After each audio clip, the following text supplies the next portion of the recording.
Okay, just because we're 5 minutes now behind, we're going to get started. So as mentioned, the talk that we have on here this morning is working with corporate, government and institutions, experiences from the field. We have 3 amazing panelists with lots of experience from the field to hear from today. My name is Edie. I'm a solicitor from the UK. The law firm I work for is called Advocates for Animals. I'm going to be your moderator. If you have any questions, if you wouldn't mind putting them in the Wova app, there'll also be an opportunity for people in the audience to ask questions as well. So yes, enough from me, let's get started. So our first speaker today is Maho Cavalier-Uehara.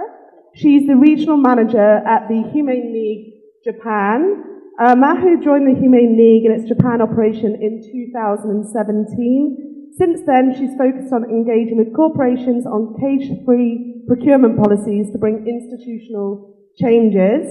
The cage-free advocacy is part of her life now, and she's excited about making challenges into chances.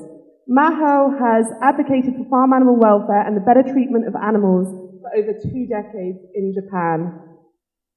In the past 2 years, Maho served as steering member of the Asia Farm Animal Day for Asia for Animals. Maho lives in Tokyo with her husband, rescued dogs and cats. Over to you. Thank you. Hello, everyone.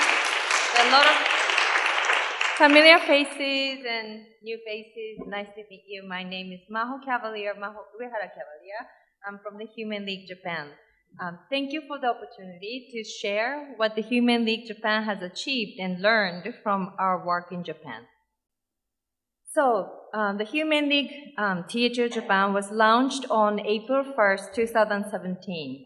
I was one of the starting members, and I was the first corporate relations specialist at THO Japan, and maybe in Japan. THL has provided training on strategies and how to get goals and basically how to be effective. First thing I did as a corporate relations staff, I spent many days looking at corporate IR information, policies and governance and big stockholders, etc., and find out their strengths and weaknesses. Then I set the target companies for Japan, mainly public companies. I sent out about probably over 100 letters to corporate presidents asking for a meeting to talk about their animal welfare practices and cage-free policies. I chose president because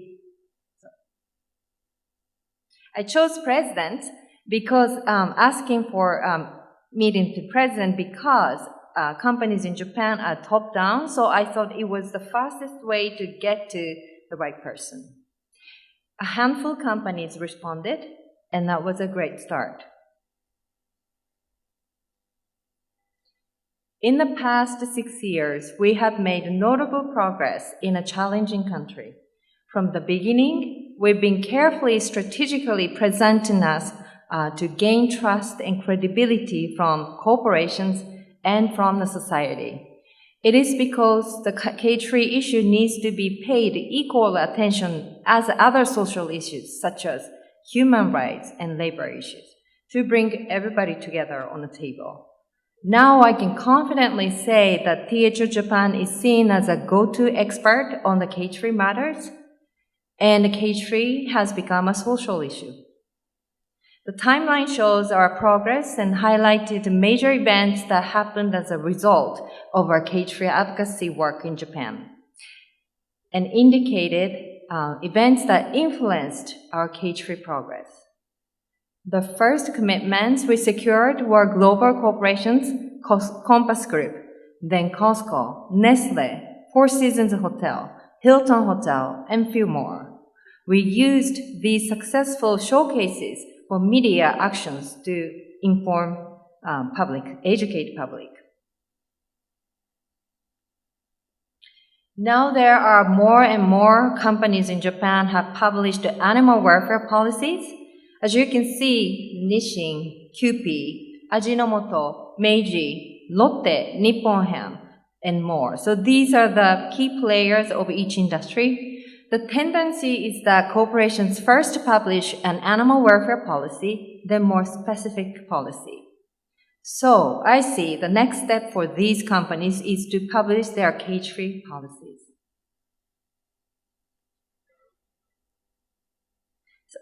THO Japan see as an expert, so was expected by the corporations and industry to create our cage-free standard to help them guide to the right direction.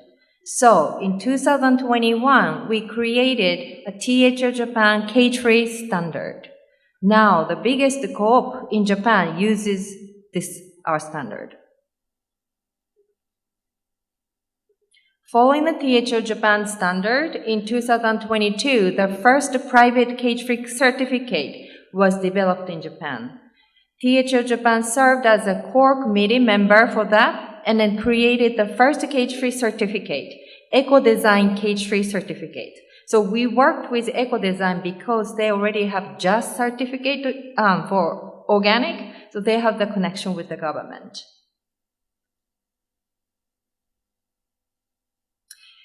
A big change took place in 2019. Aeon is a giant retailer in Asia, operates over 20,000 stores worldwide. They have not yet published a cage-free policy yet, but in 2019, they shifted their private brand eggs to cage-free eggs, and they expanded to sell the product at all their stores nationwide, so approximately 900 stores in Japan. This year, Aeon has expanded their cage-free private brands to their convenience stores, My Basket. Aeon's influence is so powerful, so their expansion has certainly influenced the rest of the retailers and egg industry. These are their products. So little by little, they expanded their private brand. Since Aeon started, there has been a significant switch of retailers' private brands to cage-free eggs. As far as we confirmed, 15 supermarkets have introduced private brand cage-free eggs since January 2020. And this shift took place in the past 2 to 3 years. The phenomena definitely has widened the distribution and price stability. In Japan, 50% of eggs produced are table eggs. Therefore, the increasing presence of cage-free eggs in retail stores, which itself is an educational opportunity. Now, this is a big news. So after Aeon's private brand has changed to cage-free. After that, its rival retailer 7 & I Holdings started making and selling the cage-free eggs. They even have a corporate page explaining about why cage-free is better. So Animal Rights Center Japan and THO Japan in total have secured more than 170 cage-free commitments. Most of them are small to middle-sized businesses, and they are already health-conscious businesses. But what we needed up to this point is the momentum building. In the corporate work, there are certainly unique challenges in Japan, so now I will share the challenges and solutions. Firstly, logistic challenge. We have an extremely limited supply of cage-free eggs. Cage-free production is mainly limited to small farmers. Many farmers have both cage and a cage-free system. They make living basically by still carrying caged eggs in order to make sense financially by selling cage-free systems. Very limited experts on cage-free production or systems. No government initiative on cage-free. No government definition for caged or cage-free eggs.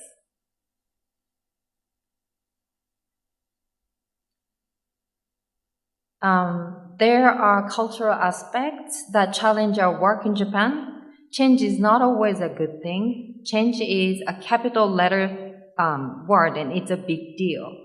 The style of democracy is different. No example of successful civil movements or activism in Japan. It's a prideful nation, resistant to forceful changes.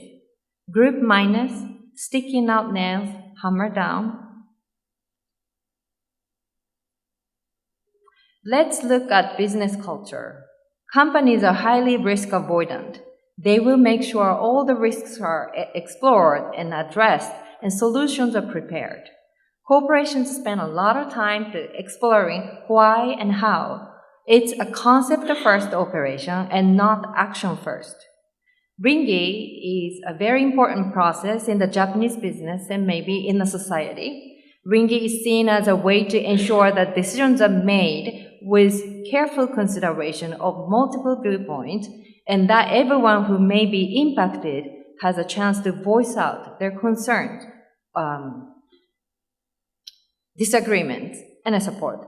Excuse me. It's deeply ingrained in the Japanese business culture as well as the society, and it is often associated with the principles of consensus building and maintaining harmony within the organization and perhaps within the culture, the society. Commitment is also a capital letter word. It's commitment. It's a big deal. Once you make a commitment, you won't change or break it. This is why we are having so much challenge securing policies from corporations in Japan. Ideas for goals are different. They will set the goals that they can achieve as failure is not acceptable. Goals must be met. They will not release anything until they are sure they can succeed it. Therefore, they are not transparent. Group mindedness again, industry businesses do not want to change alone, but they want to change together. We often hear, we alone can't change. That interferes the industry as a whole. The solution key is to know who they are and what they think and to have the attitudes to learn from them. Before starting corporate negotiations, it's essential to understand the unique challenges specific to the local culture. For Japan, one thing that can be true across the corporations and society is that even when applying pressure, change may not necessarily happen as expected. They might harden their positions. For instance, For instance, in the context of highly risk-adverse tendencies, they are very cautious, so they want much resource, much information to make decisions. Similarly, when emphasizing the importance of certain concepts, sharing knowledge, and showcasing success cases of animal welfare and cage-free policies both domestically and internationally can help them visualize the road to success. When dealing with a group mentality that places a high value on harmony, it's important to convey the message that we are all fellow companions in the process of change and that we should strive together. Additionally, the approach should not be limited to just one company within the same industry. Instead, reaching out to multiple companies within the same industry and conveying that everyone is in agreement, everybody's in it, undergoing transformation is very helpful. In Japan, where the weight of commitment is so great, it's crucial not to rush to the commitments. Change, decisions, and commitments, they all are substantial matters that require going through the process of ringi, obtaining consensus at various levels, and taking considerable amount of time. Skipping this lengthy process can lead to inability to uphold the commitments, which would be a significant failure for a company and a source of shame. Starting with what can be done is important, even if it may fail behind from other countries, other Western progresses. Through these small successes, companies can build confidence. This kind of slow, holistic change may indeed be the key to transformation that is uniquely suited to Japan. Another important aspect is to work with producers and get them on your side. If they can see the business potential, they will expand their cage-free production, work with them to expand their cage-free capacity, help them, work with them. Basing on what we have built and learned, and basing on the cultural uniqueness and business culture, we decided that we need a supportive coaching and guiding organization in Japan, that we will work in collaboration with corporations and producers rather than against them. We are in a good position to take this role. So in order to execute this, we are planning to establish a totally independent organization in Japan. And we will lead in finding solutions together and ensure the successful implementation of cage-free policies. So we work with corporations and the producers. We're hoping to connect with as many groups as possible and individuals possible. So please find me if you are interested in collaborating with us, or email me if you have any questions. Thank you for listening.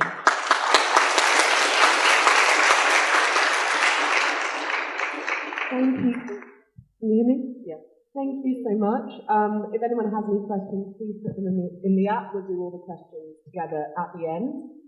Next up, we have Tivey, who is the China Research Manager at Compassion in World Farming. Emma completed her degree in neuroscience in 2016, following which she worked as sustainability consultant at AFAD Farms, carrying out research and development and consultancy projects on animal welfare and environmental sustainability across supply chains. She completed her PhD on positive welfare in lab animals at the University of Edinburgh in 2022, researching sex differences in the neural and behavioural correlates of positive affective states in rats. Before joining Compassion, Emma worked as a farm animal welfare policy advisor for DEFRA, developing financial incentives for farmers to improve welfare on their farms, and she was the dairy cattle welfare lead for the department. Emma is particularly passionate about the link between animal welfare and environmental sustainability, and has joined Compassion as research manager for China. Over to you, Emma. Thank you.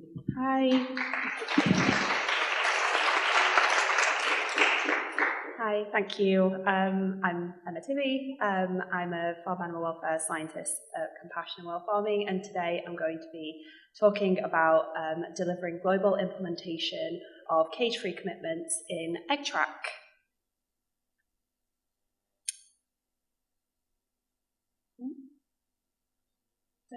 Okay. Sorry, that should have writing on it. I don't quite know why that's missing. But just to give a quick introduction to Compassion in World Farming, we are a global animal welfare NGO that lobbies and campaigns for improved animal welfare and also works with food businesses and producers to bring change across supply chains. Our aim is to put farm animal welfare at the heart of the food industry and move towards higher welfare and more sustainable food systems. More than 2.5 billion animals are set to lead better lives each year due to the work of our programme and also our corporate partner commitments. A key area of focus for us is cage-free, and that's across multiple species. But for the purposes of today's talk, I'm going to be focusing on laying hens and the work that we're doing with companies to make cage-free commitments in their egg production. So as we're talking about cage-free commitments, I'll just very briefly give an overview of why cages are bad for hen welfare. So decades of research shows that cages cannot provide adequate space and resources to promote positive welfare and to reduce negative experiences for hens. The top things that hens want and need to ensure positive welfare are access to good feed and water, opportunities to forage, peck, scratch, dust bathe, perch, explore, have social interactions with other hens, have space for wing flopping and running, have good quality nests in which to lay their eggs, and to have shelter for protection. And these needs just cannot be fully met in caged systems. And caged systems include combination systems or combi systems. And in the two photographs, you can see that in the top one, when the doors to the combination system are open, the hen has free access to move around the shed. However, doors can be closed, and that means that the hens are in a stocking density comparable to that in a conventional cage. So only cage-free systems can provide the possibility for hens to express their full behavioural repertoire and therefore have the greatest potential to deliver good welfare. So just for a bit of context, just a quick overview of some global trends related to egg production. So globally, egg consumption was at 88 million tonnes in 2019, and that consumption has been increasing over the past decade. China is the largest consumer with 37% of the global total. And just comparing that to the second largest consumer, which is the US, which was around 7%, so there's quite a big difference there between them.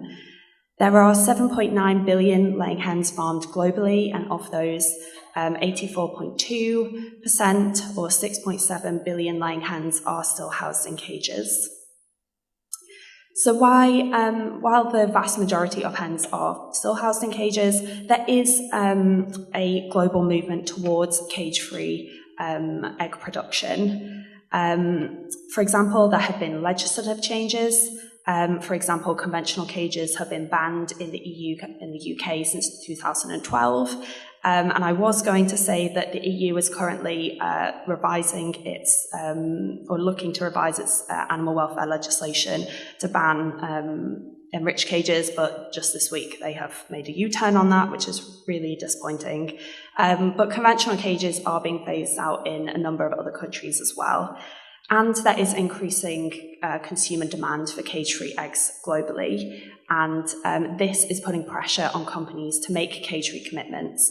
And we're seeing that with over 2,200 corporate commitments being made globally. So as part of this work with getting companies to make these commitments, we wanted to ensure that these commitments were being implemented, as we were finding that companies would make a commitment and then 3 years down the line, nothing had actually been done or changed within their supply to try and meet that commitment.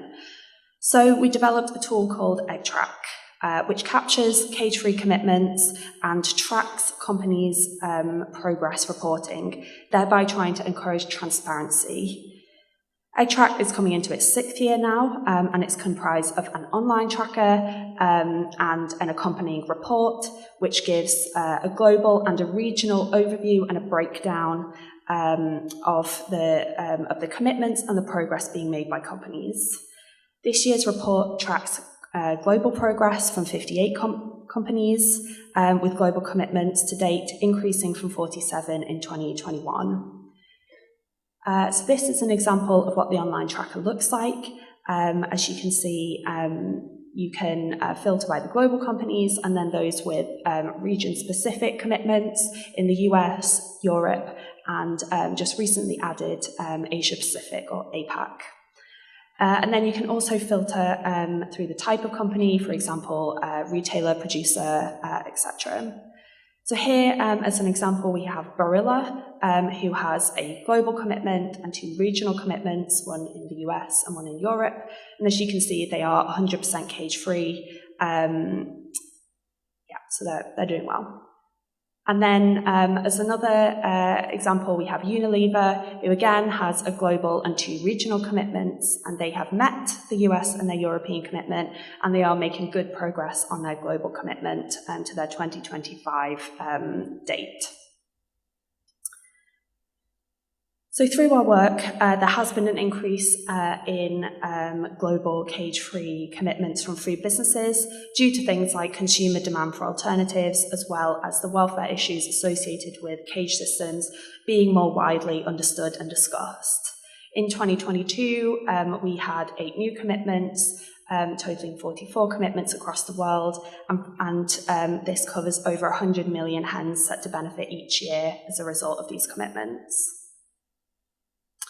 As I mentioned, we have global and regional kind of reporting, and this is really to aid in transparency and to show differences across regions. For example, in the US, There are 118 commitments.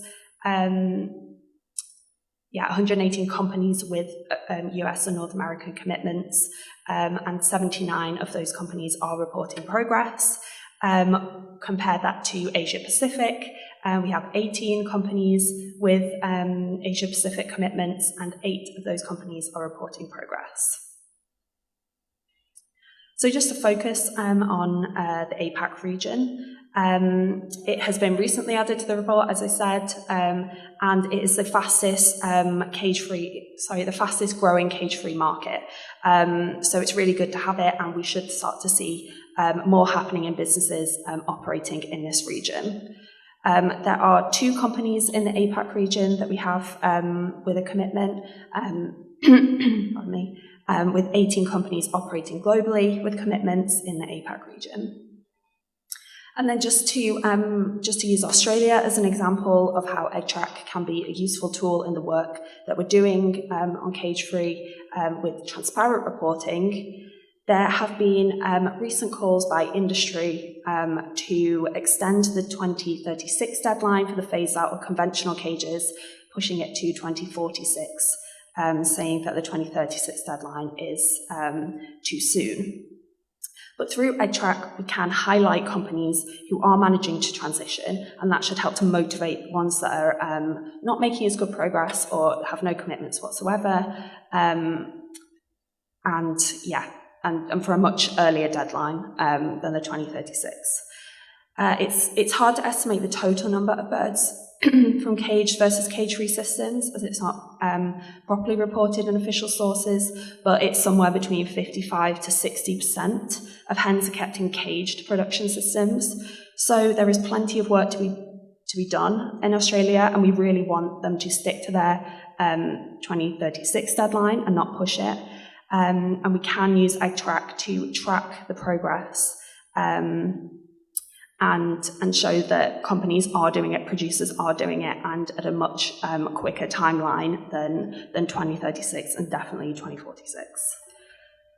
So just to show an Australian company who is making good progress and they are transitioning, we have Woolworths Group here, and as you can see, they have a number of commitments across APAC, Australia and New Zealand specifically, and they are showing really good progress across these to their commitment date of 2025.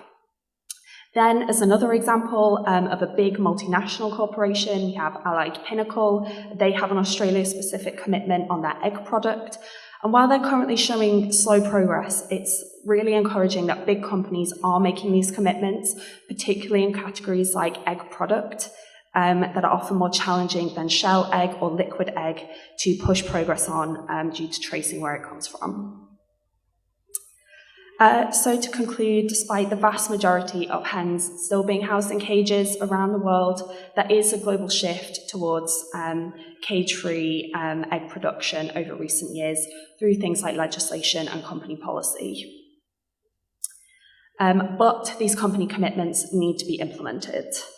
And EggTrack has been and is continuing to be a really useful tool to help drive the global implementation of cage-free commitments, with an increasing number of companies reporting in EggTrack and showing progress to their cage-free commitments. Transparent reporting by companies is key to show progress, highlighting the leaders in this space and hopefully motivating those who have fallen behind. If anyone's interested in the 2022 EggTrack report, I put the link up here, and the 2023 report is due to be published early next year. Thanks very much for listening. Very happy to take questions. Thank you, Emma. We'll have time for questions after Bhavya's talk, which is coming up now. Thank you very much. So next up we have Bhavya Vatrapu, who is the Senior Campaign Manager at Vegan Outreach. She leads the Green Tuesday initiative in India and Vietnam. Before joining the animal rights movement, she worked in digital education and marketing at various MNCs. She is an engineer by education and loves to volunteer travel in her free time. Over to you, Bhavya.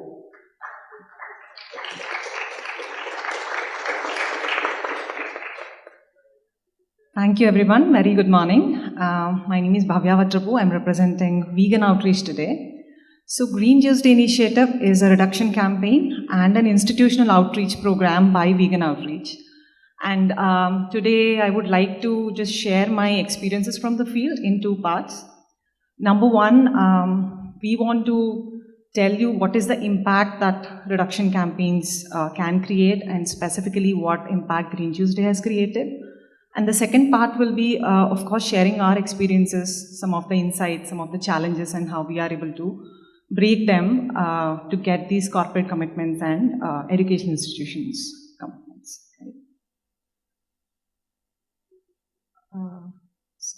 So all of us are from the movement, so most of you might be knowing what a reduction campaign is, but I'll still quickly take you through that.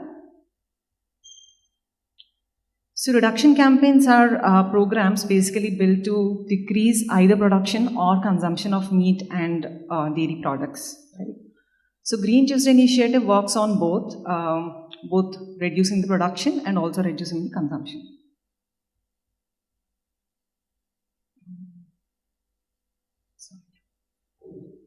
So all of us know, for any corporate or for any education institution, there is like a motivation, right? And when it comes to reduction campaign, the motivation could be animal welfare, it could be health and wellness, and it could be planetary health. With Green Tuesday, what we aim is we try to raise awareness on how all three of them are connected, right? And in Asia,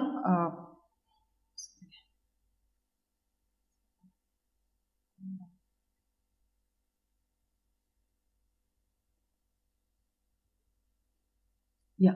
So globally, the meat consumption is increasing year by year, and specifically in Asia, it is becoming one of the largest consumers of meat. Thanks to like all the work that we all are doing, we're able to like limit it to a larger extent, but still it is still a long way to go. And that's why we believe that there is a dire need in a reduction campaign which reduces meat consumption and animal product consumption at a very, very large scale. So that's where Green Tuesday Initiative bridges the gap between that.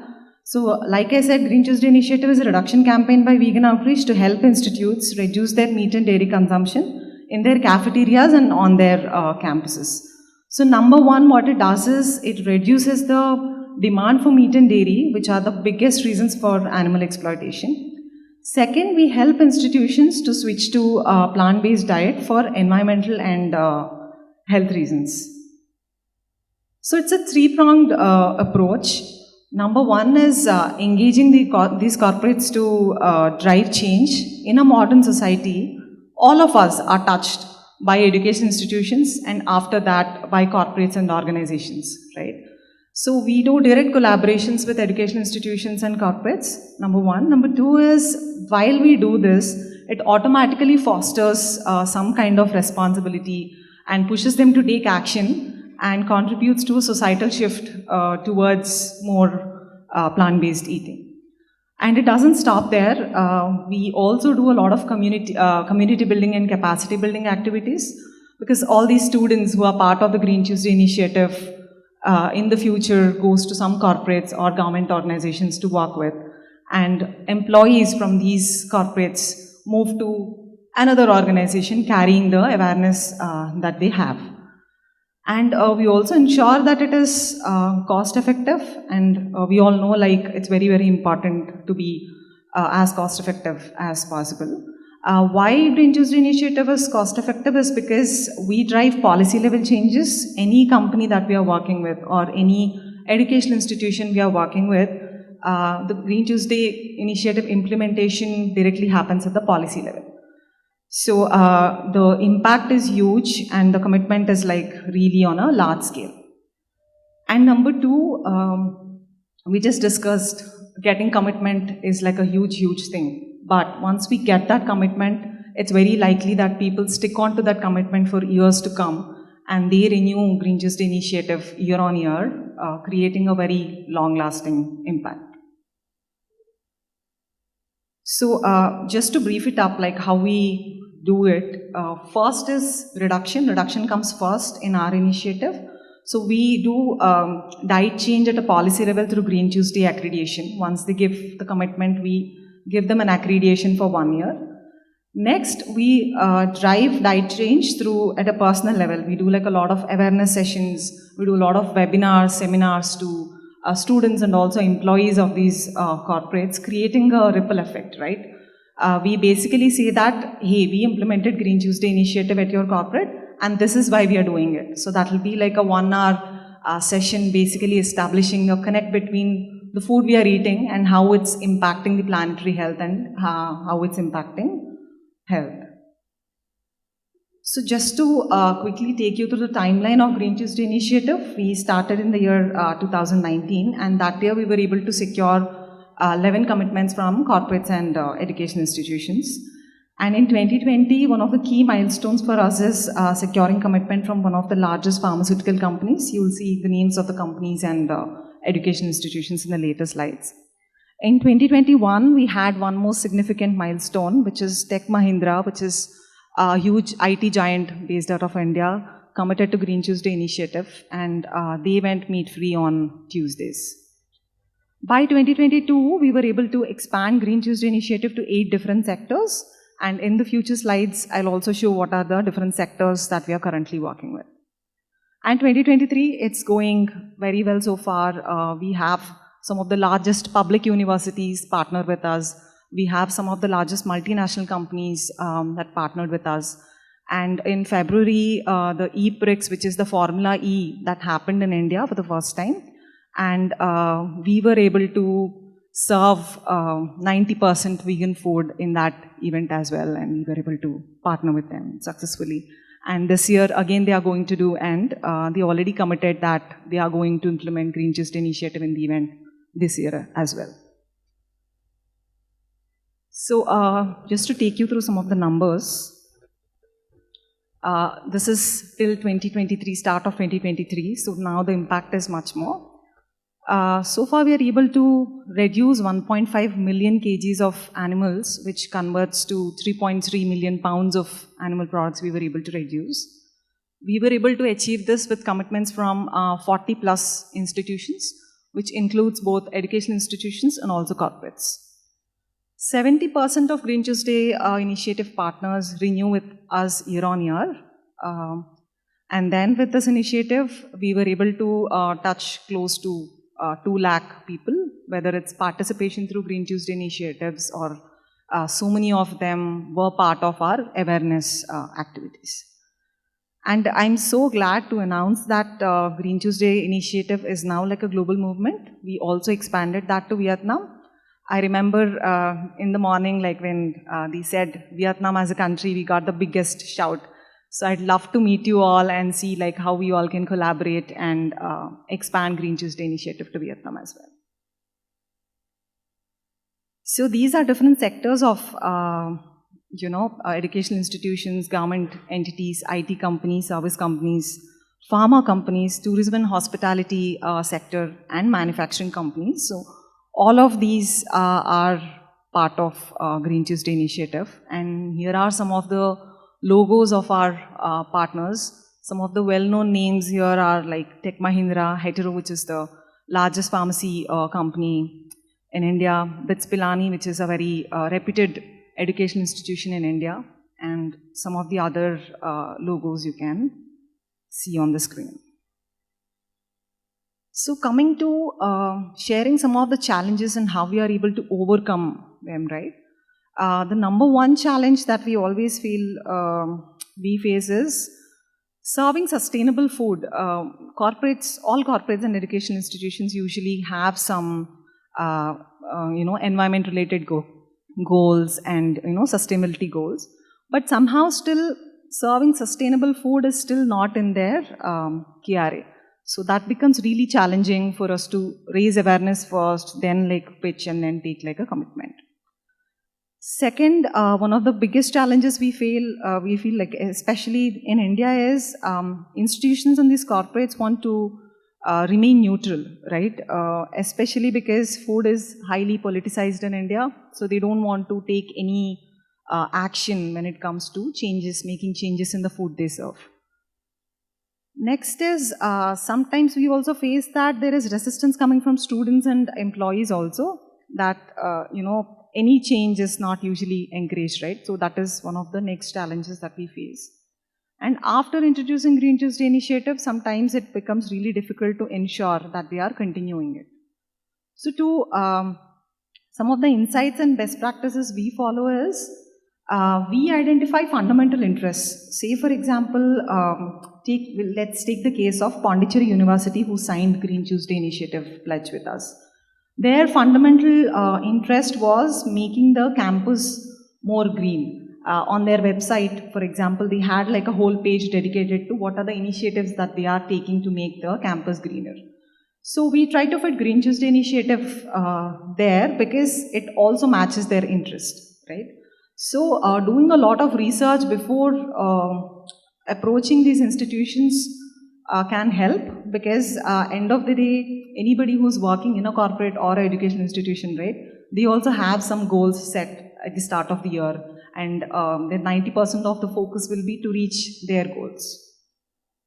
Next is like long-term engagement. How we are able to secure year-on-year commitments is by doing a lot of educational activities, by calling some of the external speakers, renowned speakers to the campus, and doing webinars and seminars and awareness sessions, planning out some fun activities.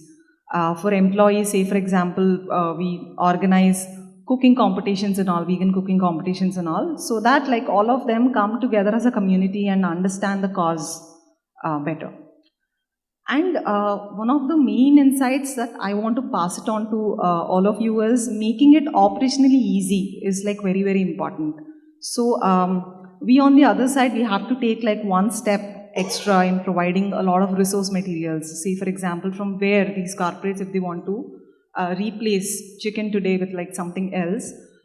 So what are the plant-based options that are available? Can we give them some recipes?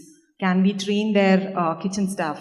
Or at least like, can we give them a list of local vendors who can do the procurement for them? So all of that does help if we are extending, right? Then we feel that we've seen that people are coming forward if that help is there from our side.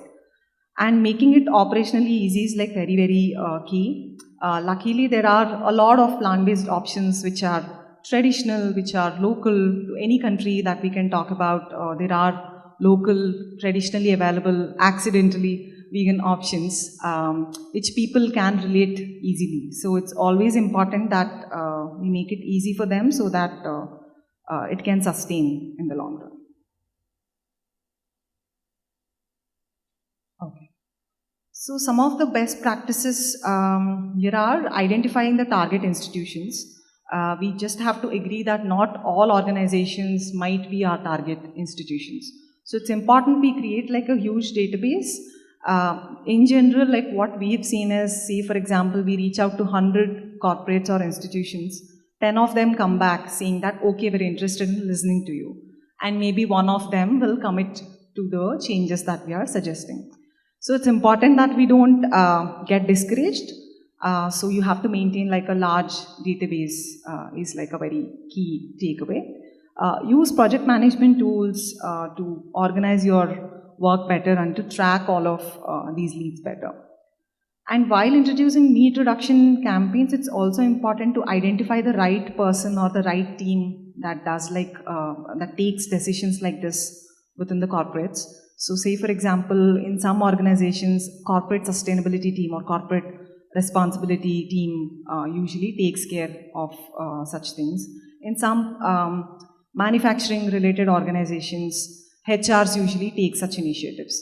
So it's important to identify who to take this campaign to so that we don't go back and fro when we are pitching our ideas. And like I said, understanding the institution is very important. Each institution have their own commitments and their own goals for the year. So if we understand their goals, it will be easy for us to fit the campaign into their KRAs. And also it's important to be very flexible with our campaign. End goal is to, of course, help animals. But the approach you take can be more focused on environment or more focused on health, because most corporates have goals, around environment and employee health. And like we already mentioned, do offer transition resources, keep all the list of local vendors, recipes, collaborate with some chefs, do some fun activities and all. So keep all of that handy so that it really becomes easy when you're pitching to a corporate. Just to say, you have 1 minute left. Yeah, it's done. You need a couple more minutes, that's fine. Yeah, no, it's done. So how you can get involved is you can work with Vegan Outreach to expand Green Tuesday initiative in your country, or some of you might be students, so if you want to implement this in your university, please feel free to reach out.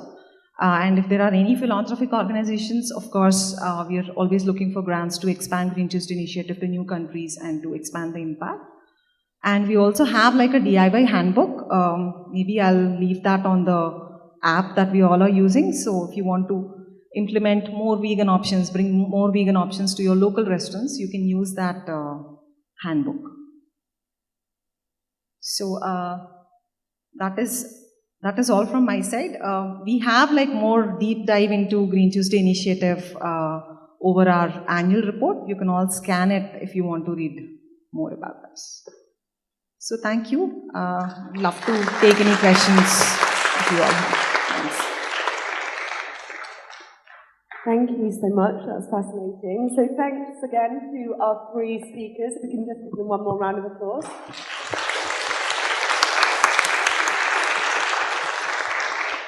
Now, over to your great questions.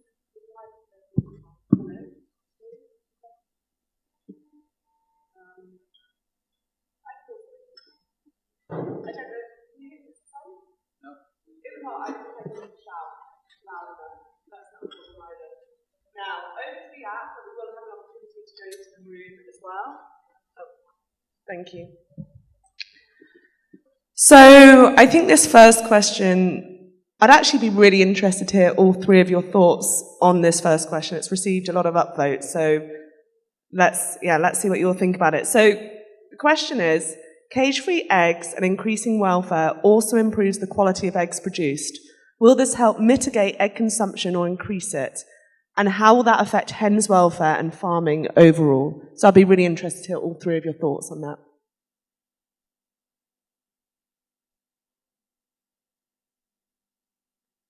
Oh, read the question again? Okay, and do all your microphones work, or do you need this one? So the question is, cage-free eggs and increasing their welfare, and increasing welfare for hens, also, gosh, it's moved the question, also improves the quality of the eggs. So will this help mitigate egg consumption or increase it, and how will that affect hens' welfare and farming overall? It's working. Okay, great. Yes, I would just say that moving to cage-free systems can improve the quality of eggs, but it obviously comes down to the management of the system as well. So it's not a given. So just to kind of caveat that a little bit. But yes, I think it's a really important and a really powerful argument for why producers and companies should move cage-free, particularly in regions. For example, I work a lot in China, and the quality of the product is obviously really important, and more important than at the moment for a lot of consumers than the animal welfare arguments. So I think for that reason, it's kind of a more powerful argument for producers and companies to make the move. But I would say it wouldn't necessarily encourage decreased egg production just on its own. I would say the thing that would probably reduce the number of eggs being produced, and obviously therefore the number of chickens being reared, is that in cage-free systems, for example, with lower stocking densities, unless you're increasing the number of barns or your free-range area, you might be farming fewer birds. And that is obviously a conversation that you'd need to be having as well. So it's not that, oh, move to cage-free, you're going to decrease the number of hens. You need to bring all of that into the conversation with whoever you're working with. And then again, the management of the cage-free system, just because it's cage-free doesn't guarantee anything. You need to talk about management and how to manage the system well to improve the quality. Yeah, anyone else?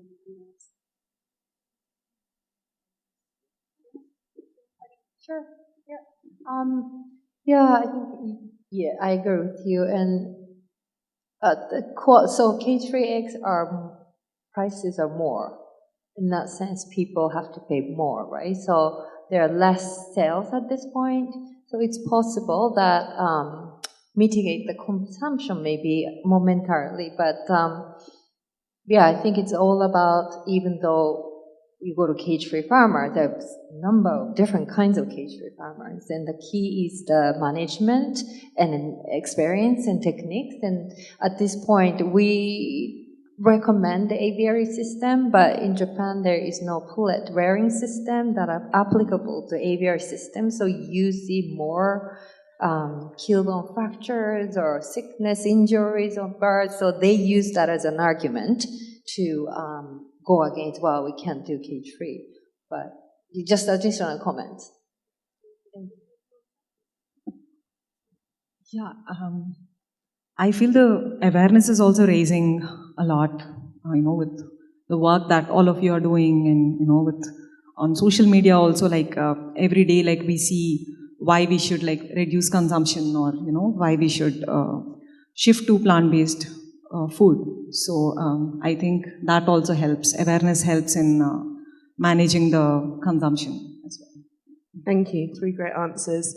So we have a couple more minutes. I believe there's a question from the room at the back.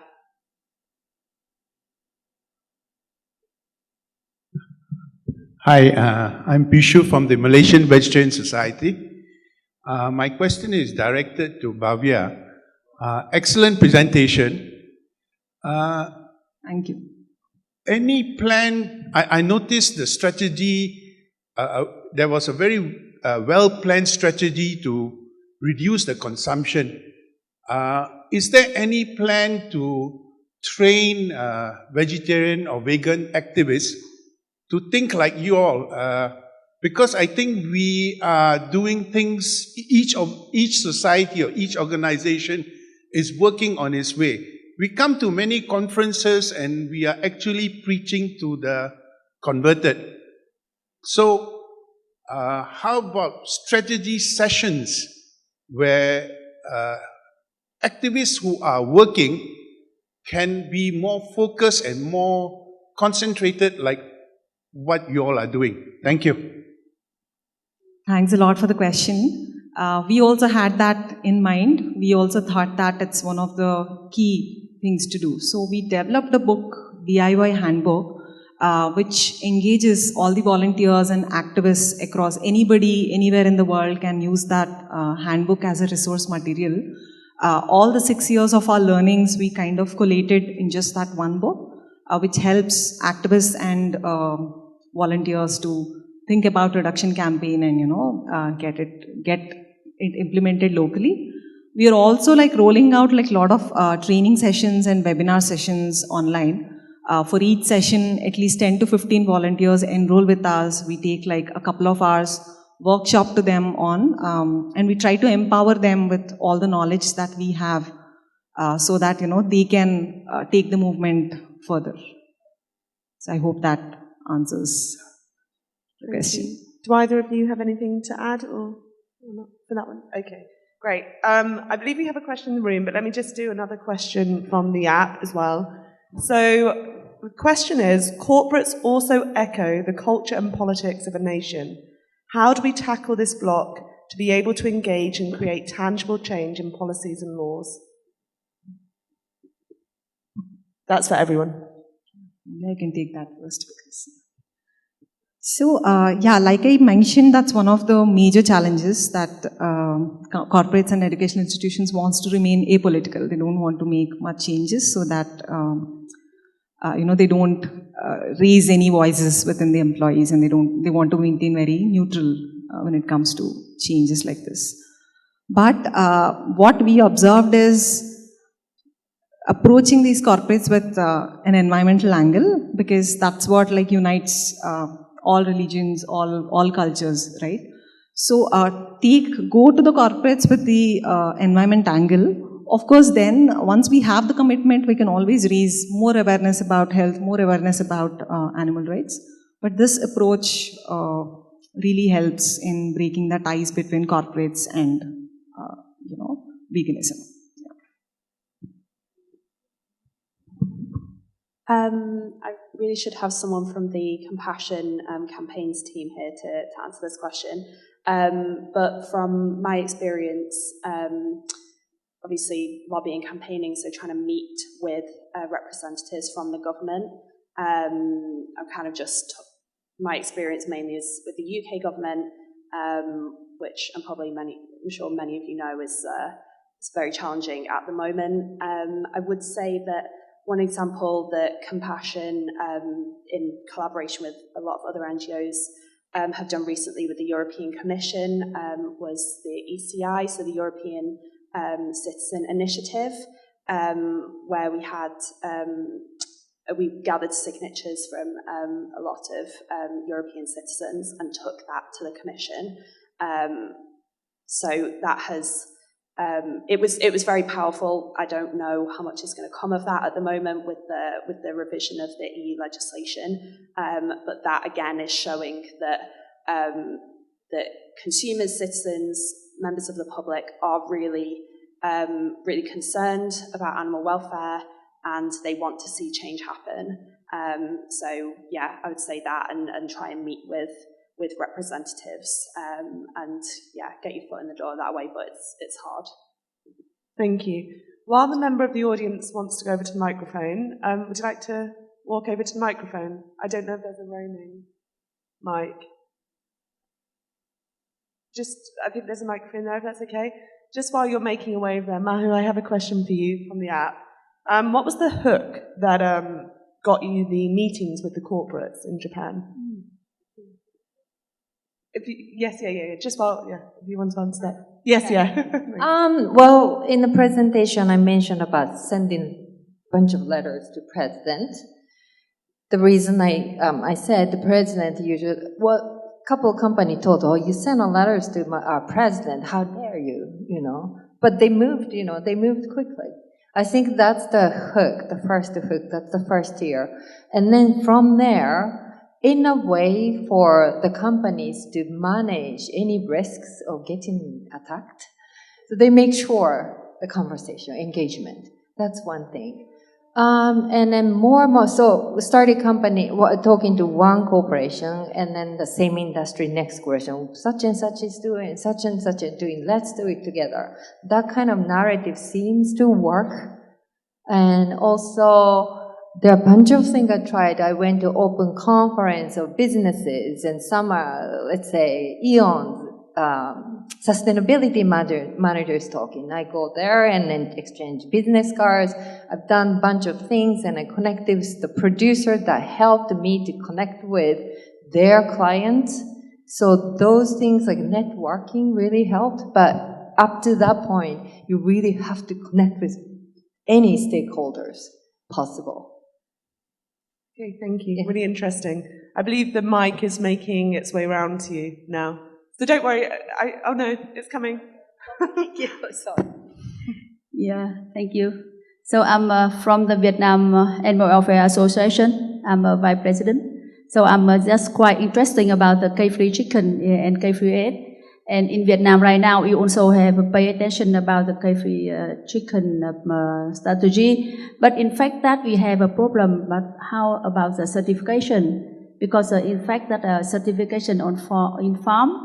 And what kind of standard of the of certification? And the second one about the labeling in product, because in Vietnam now we just know about that. We get certification from the certified humans, but in fact that's only certification only 1 year. So this means the farmer have to pay more for the certification. So is this quite a problem for this one because it's also to make a higher products and it's also very difficult for the customer. Thank you. Mention about certification and labeling. Thank you. Yeah, thank you very much. Yeah, we haven't had certifications in Japan for a long time, and a lot of times, you know, we go to corporations and ask for cage-free, and they say, "What is cage-free? What do we do? What do we do to not be attacked?" Right? So we have to do the right thing. So we come up with the THL criteria, which was very based on EU and RSPCA, so it's pretty high for Japanese producers. But it's definitely necessary because I see that now there is a competition between cage-free farmers.